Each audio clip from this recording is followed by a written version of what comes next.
Hello everybody, and welcome back to You Got 5 Minutes. This time, I'm going to be playing a game called Paper Sorcerer. Look at the candle there, nice candle, right, okay. This is a dungeon crawler, but not in the strictest sense of, like, you know, it's not like a dungeon crawler like, what's it called? Legend of Grimrock. It's not like you take one square forward, one square back, or turn left and right and things like that. It's a free motion thing, like you can move around like a first-person shooter essentially, and yeah, we'll just go to easy, just to show you the basics of what it's like, so don't die on the first fight. So I'm just going to skip the story if I can.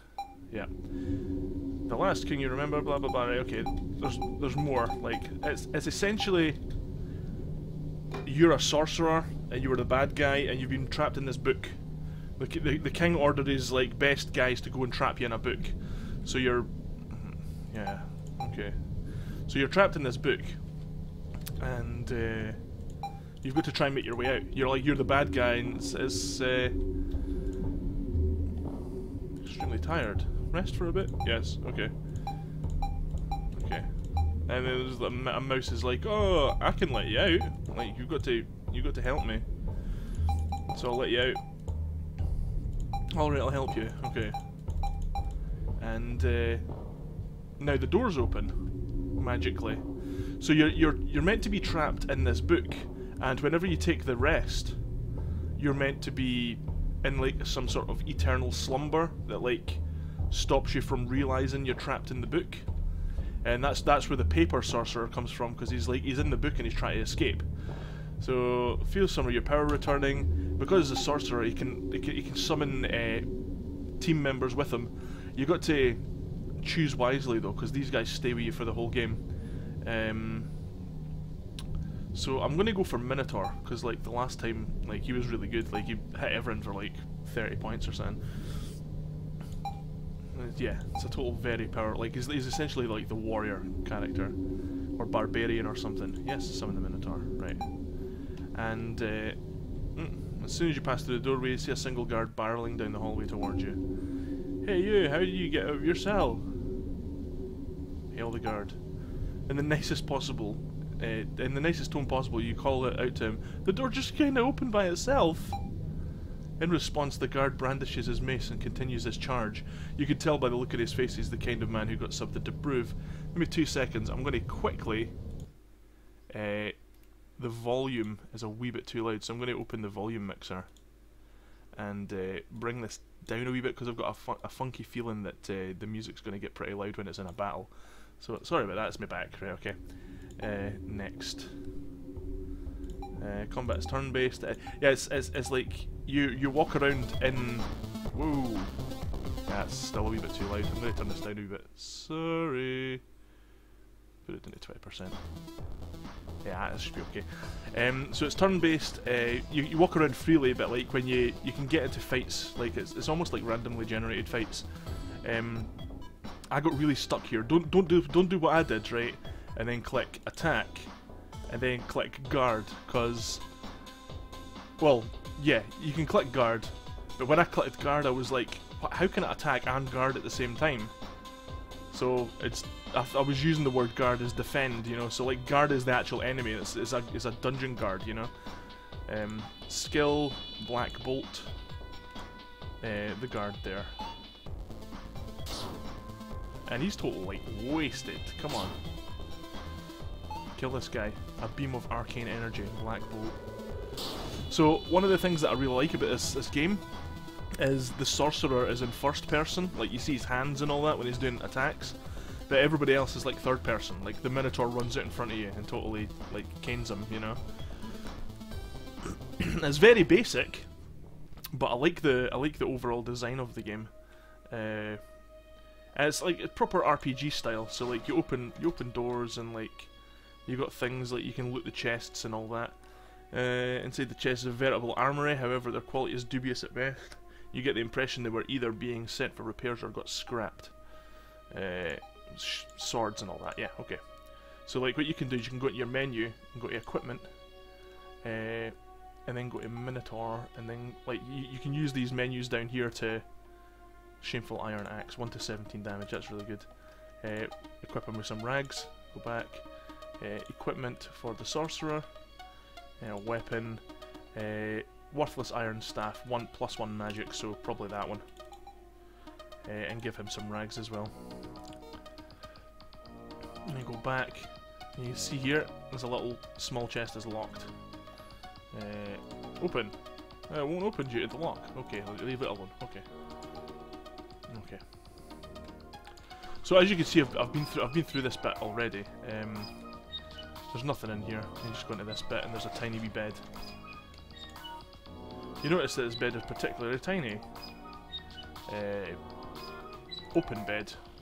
With great trepidation, you pull the covers back to reveal nothing except the smell that reminds you of freshly cut grass. It's quite pleasant. Examine. Made so tightly you could bounce a button off of it. However, underneath you find a small dusty box. Inside is a small wooden idol carved to resemble a rotund female goblin. Do you take the idol? Yes!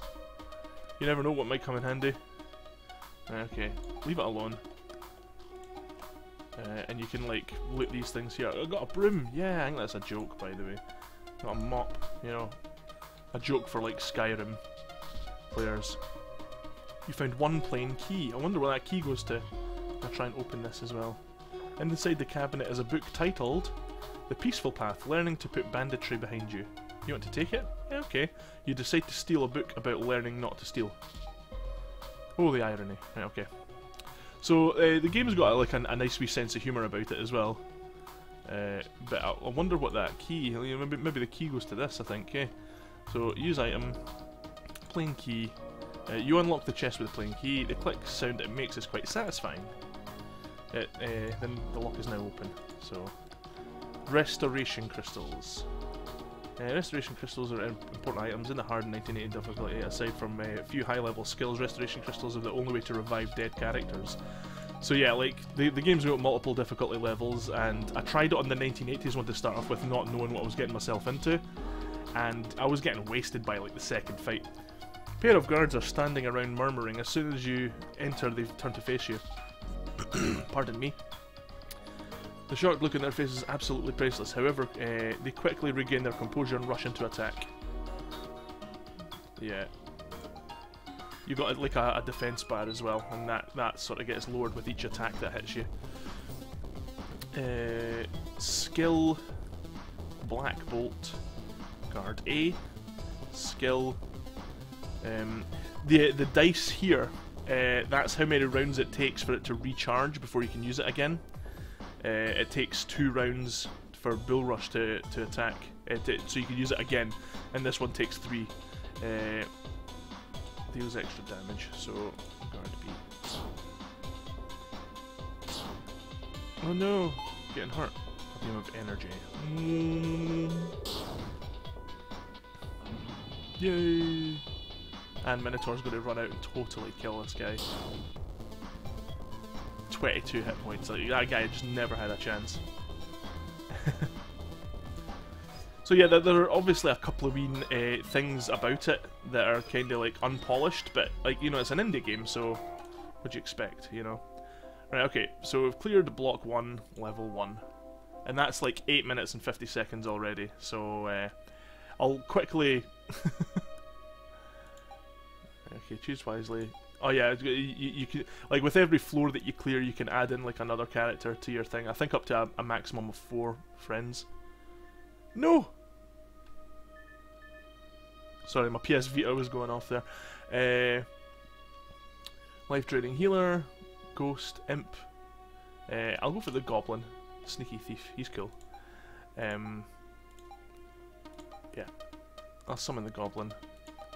And so now, because we've got that armory of like items and all that, we can back. No, equipment. Goblin. We can give him the dagger. Rags. Back. Right. Okay. So come on, hunched over goblin sweeping the hallway. As you approach, he turns around, eyes slowly widen to the like. Okay. The funny bit is like halfway through the. A very strange mouse helped me out myself. How'd you get out? Oh, the spirit of the book. Okay, so we're inside the book. Is talking about like what's inside the book and all that. The spirit of it. So one of the funny things about this thing is, what do you do here? No, I don't want to try. Spirit of the book. Scroll down here. Is there anything I can do to avoid the guards? And he sees the wooden idol you're carrying. Yeah, okay. So there's a wee couple of spelling mistakes, but like, hey, that's mine. Where'd you get that? I found it while I was ransacking someone's room. Sorry, I don't know. It didn't belong to anyone. Here, you can have it back. So like, the guy's seen that you stole the wee idol of the rotund goblin woman. So like, there's like consequence to what you're doing, you know.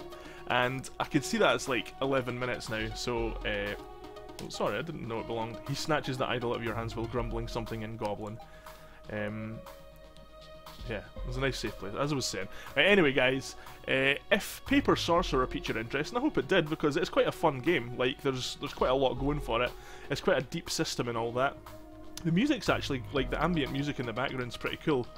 It's not what I'd expect for like an old school sort of dungeon crawler game, but it has that sort of, it's almost like it's hypnotic or whatever, you know. It gets you into the motion of just playing the game and playing through it, you know. But yeah, if it piqued your interest, I'll put a link in the description as usual. Thanks for watching, guys. I'll see you next time. Bye!